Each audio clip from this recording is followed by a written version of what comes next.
Okay, everybody, Dr. Rafid from Vet Triage. We are starting a new issue here. Boom, JAVMA. This is the June 2015 edition, and we are talking about what is your diagnosis here. This study comes out of Quebec, Canada. 6-year-old female spayed miniature schnauzer, lethargy, abdominal pain, anorexia, vomiting, dehydration, and fever. 1 week duration. Blood work found moderate neutrophilic leukocytosis with a left shift and toxic changes. So neutrophilic, so high neutrophils. Leukocytosis means high white blood cell count. Left shift, meaning that there are more immature neutrophils than mature. So that tells you that the bone marrow is pumping out neutrophils as fast as it can before they can even mature, before going into circulation. Toxic changes implies a high production of protein within the neutrophils itself. So it just explains how serious of an infection or inflammation or both the patient is combating against.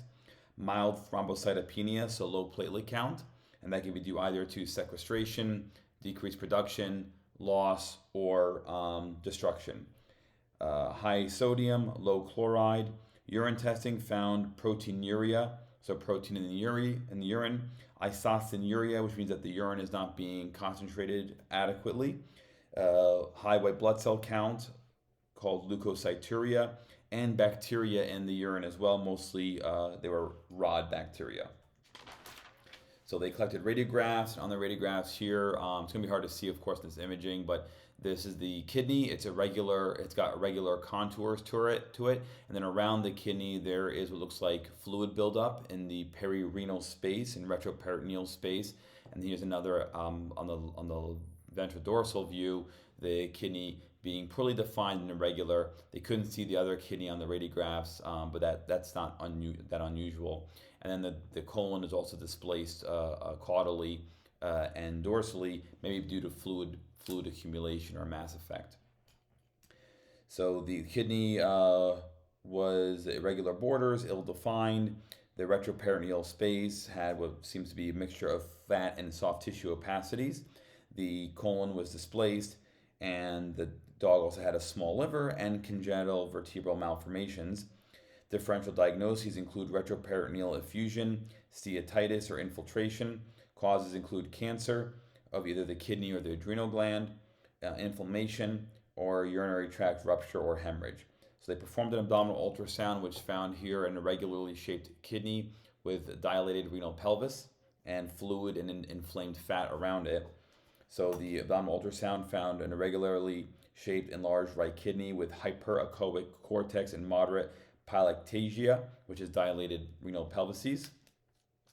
And they removed some of the fluid that was surrounding the kidney as well.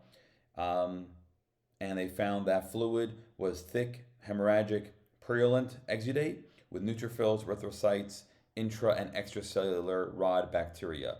The fluid also had a high creatinine value compared to the peripheral bloodstream and had high potassium as well. So that typically speaks of urine leakage. So the diagnosis there was a uroseptic retroperitoneal effusion, and the culture came back positive for E. coli. So they took the dog to emergency surgery and removed the right kidney. Unfortunately, the dog passed away.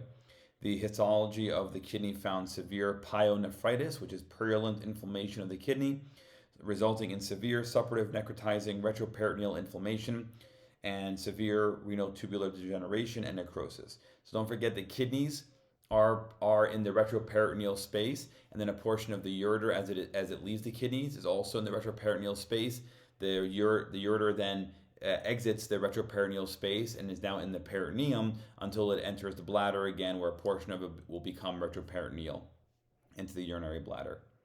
So that's why when you have inflammation like this and leakage, it can surround the kidney and just stay there and not spread to the rest of the abdomen because it's in the retroperitoneal space. All right, and then they mention here that further diagnostics like an excretory urography or positive contrast pylography could have helped to delineate where the problem was in the urinary system. So, this is a very weak, case study. It just is. But anyway, So they don't know what caused the kidney infection here and why this dog ended up with this. But it's a what's your diagnosis in JAVMA. So there you go. The reason why I'm not a fan of this is because it's not that crazy to have a kidney infection. I know there's not a lot of published data on it. That's why they published this. But it may not be published that much because nobody really cares. Like, it's not a mystery. The kidney had an issue or whatever it may be, and it is diseased and it started leaking, and then you end up with an infection. So I don't know. I don't know why this is worthy of publication, but anyway, it's here. And so for those of you that it helps educate you further, then there it is. They didn't mention in here, of course, you can also have a CT scan performed and an MRI performed. Those are not the best modalities for a patient like this because this patient was unstable, very sick, and both CAT scan at least requires a little bit of sedation, which is not as dangerous as full anesthesia, but an MRI would require full anesthesia. But in terms of looking at it more broadly, instead of doing contrast studies, you could have done also advanced imaging like CT and MRI, which they did not mention in this paper. All right, thanks again, guys. We'll see you in the next video. Take care.